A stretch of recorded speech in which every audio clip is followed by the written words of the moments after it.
we offer a full range of services to meet all your piano needs. Be they piano hire and tuning, maintenance and restoration. Give the gift of music this season. Visit our showroom at 77 5th Street, Wynberg, or call Catherine on 011 448 1497. Lincoln Brothers, we live pianos.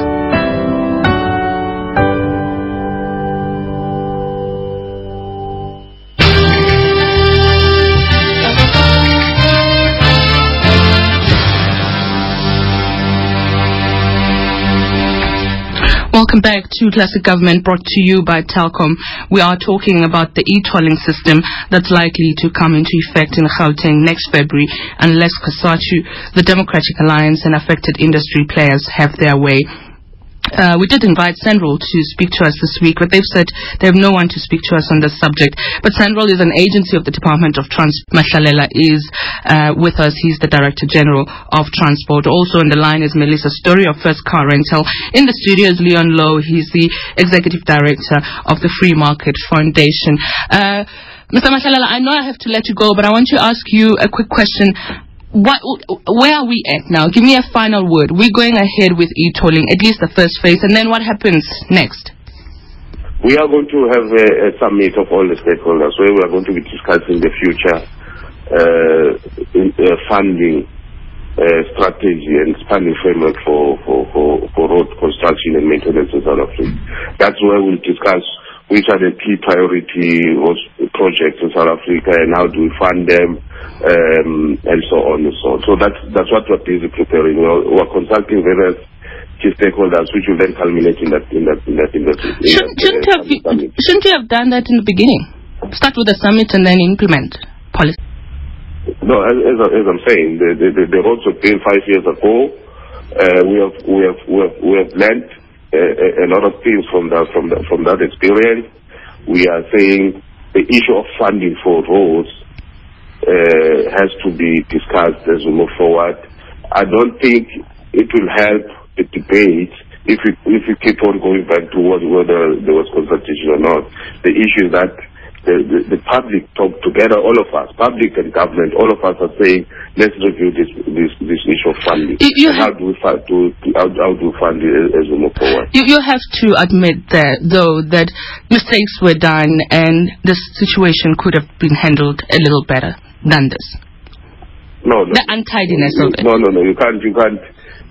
That's sensationalism. I mean, that's sensationalism. It doesn't deal with the real issue. The real issue is that we have to build roads in South Africa. We have to fund them. We can't fund them we use all other sources of funding. The government looked at all of those different options. It's a much more complex issue than simply saying, let's blame people. It doesn't help the process at all. And I want to bring Louw in quickly. Leon, you've got some brilliant ideas on how we could have done this better. Well, that's very complimentary of you. I don't know if they're brilliant, and they're not even new or original.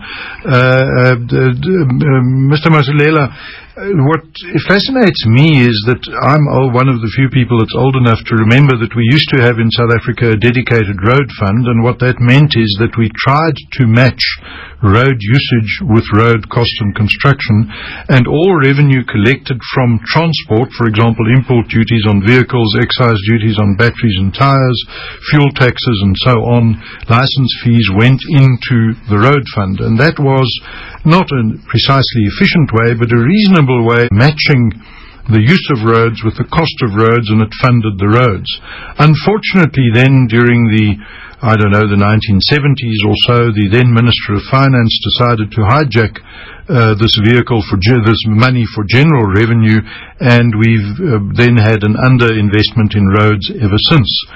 I would certainly encourage you to go back to what is really quite obviously the way to fund roads, which is to have road users funding roads. Now, the e-toll system is at least looking at that principle. The trouble with it is that because we haven't matched road usage with road cost, and funding by road users, we now have a completely distorted situation. That is to say, where people, for example, travel daily from Pretoria to Johannesburg or the other way to work, or from Paarl to Cape Town or whatever it might be, and we have people traveling long distances without cost thereof. In other words, we have created, not we being the current government, but actually the former government, as it happens, gives you a nice excuse. You can blame apartheid for the mess, is that we have a situation where we have a completely distorted transport system, where people travel further than they should, and where people are not paying for their road usage. Now, I don't think it's a feasible solution to try overnight to suddenly start road user charging. It needs to be fed in. There needs to be a process whereby the market can adjust to efficient, proper road using. You're absolutely right in the department, if I may say, with all respect, that you do want to match road use with road charge. That's correct. The trouble is you're starting with this massively distorted pattern in the economy, and I don't think, it doesn't seem to me that enough attention has been paid to how to get our way out of the mess that has been created, as I may say, for your benefit by the previous regime. I've got to let Mr. George Mahlalela go, because I did promise him that we're only going to take 15 minutes of his time, and we've taken almost 20. George, but are you understanding Leon Louw's argument? Leon is advancing the position that let's promote the user pay principle, and that's precisely what the e-tolling is about. But we don't have disagreement there. No, but he's saying the approach. No, let me finish. The point is correct. You were talking of an infrastructure which has multiplied, partly because of the things he's talking about, that people are traveling long distances. Now, the challenge we have is that our urban environment, like Joburg, we keep on the city outwards, and that has implications for the road, for the kilometers of roads. So we have to add more kilometers of roads so that we reach people wherever they are, far away from the city center. That's the challenge. So that requires massive investment in roads. Massive investments, so that we can reach those people.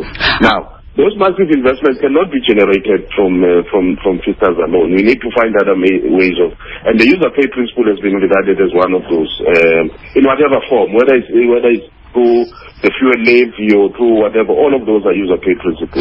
Now, what we're saying is that how do you? There are two questions, there are two options, and that's what Leon is saying. Is either you say Joburg people, as users of Joburg system, must pay that, or you say all South Africans as users, whether they are using that road in Joburg or not, they must pay for it. So you have a national system where you connect equally all over the country and build roads in it. So that's the debate, and those are the kinds of debates we're saying let's have them I think there is a general agreement that our roads need to be improved and maintained, but I want you in 30 seconds to tell me how you console someone, and I'm giving you an example, who's traveling the 97.2 kilometer trip from Rivonia Road to the N1 in Sandton, along the N1 to Hatfield in Pretoria, to and fro, spending $60 per day, every day. How do you console that person and say, look, we have to make the roads work? Sandra has created those structures. I mean, you've seen all of those buildings. And that is precisely those kinds of users, to sit down with Sandra and say, what are the actual practical implications for me as George Mahlalela? And then you will see, as they engage, you'll see the picture you're painting completely different. It's far less than what. How does it become far less? Because I've factored in the discounts that Fenwell has said we'll give you discounts if you're doing daily trips. If I didn't factor in the discounts, it would have been something like $100 per day. Yeah. No. What I'm saying is that in terms of the details, how do you console me? Each user must engage Sandra to structure his or her situation. And when we have those kinds of people, we would also like to see the actual impact at the user level, right? So that we are able to deal with actual. I'm not so quite sure about the practicalities of it. Should we all go in queue at Sanral and say, look, this is my situation, I can't afford this? That's what I'm saying. Let's engage. Then it can't be saying in broad terms. Let's engage. You go down there and say, in my situation, this is what, because we are also doing that. We are seeing that the picture completely different from what will be stated in broad terms. But when you deal with a specific situation, it's completely different. Leon, let's engage at the level of Sanral and then we take it from there. People have said, maybe let's increase fuel levies. It will make, consumers will complain, but they'll take the heat. It's not as direct as what Sanral is trying to do right now.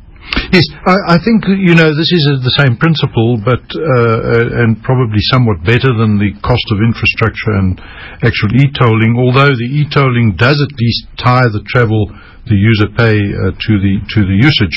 But the problem with this is, if I may say, that when you're charging 60 Rand a day for somebody to Pretoria to Johannesburg, and there are many, many thousands of people doing that, then what they're going to do is simply use alternative roads. So we're going to have a nightmare of congestion on all the other roads, and really gridlock of the kind that occurred recently in Fourways, nothing to do with in Gauteng, then it becomes the municipality's problem. Yes.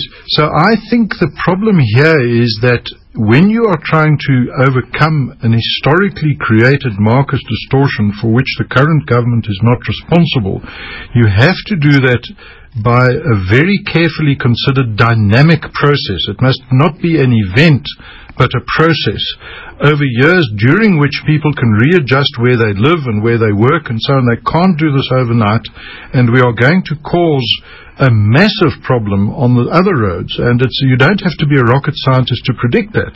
It's obvious. And so I think the difficulty here, the government has, it seems to me, a correct concept and principle, but it seems to me has been implemented without enough, not sensitivity to users. I don't think they need to be controlled. So the idea is not it's sensitivity, it's problem, it's a lack of sensitivity or inadequate sensitivity to the economic problem of how do you correct an historically created market distortion.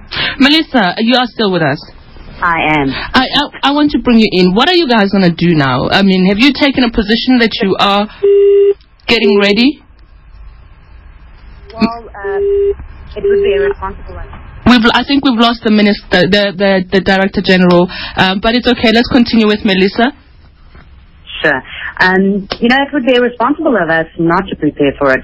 But there are numerous companies out there that doesn't have the technical capability that First Oriental has to transact and relay information electronically. Manual is not really. So are you putting e-tags in all your cars?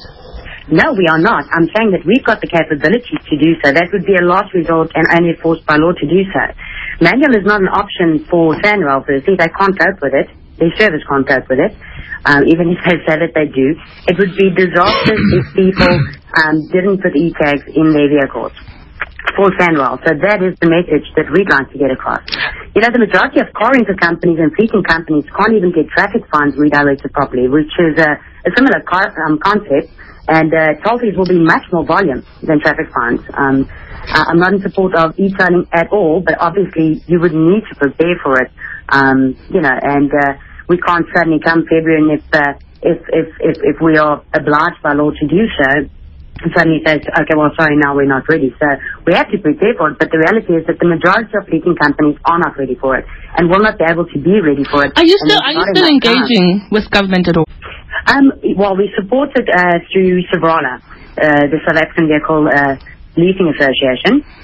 And we're trying to support all the various channels that are against it and are trying to get the message across to all their clients, to the public and to business, to state that they shouldn't register for e-tag. Doesn't matter what campaigns are being aired at the moment. It's just something that you should not do because Sanral cannot deal with with it manually.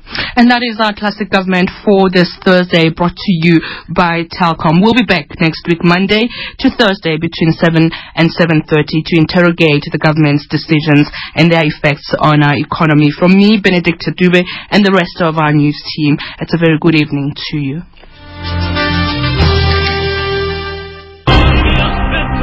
They've captured the hearts of millions.